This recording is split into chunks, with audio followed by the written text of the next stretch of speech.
भारत में स्वतंत्रता या भारत को स्वतंत्रता देने के पक्ष में थे। जब यह वहाँ के प्रधानमंत्री बने तो सबसे पहले इन्होंने भारत को आज़ाद करने के बारे में सोचा।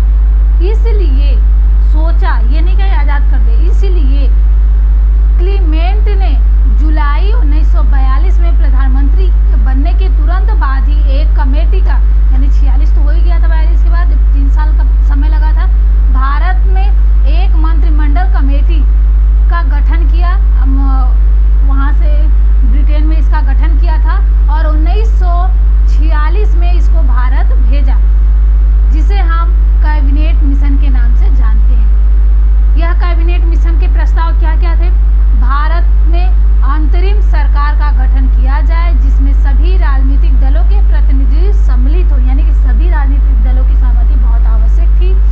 दूसरा है, भारत को संविधान निर्माण करने के लिए संविधान सभा का गठन किया जाना आवश्यक है, क्योंकि वह अपना संविधान खुद बनाए। इसमें अगला बताया है कि 2 सितंबर 1946 को कैबिनेट मिशन के आधार पर ही नेहरू जी के नेतृत्व में अंतरिम सरकार यानी अंतिम सरकार का गठन किया जाएगा।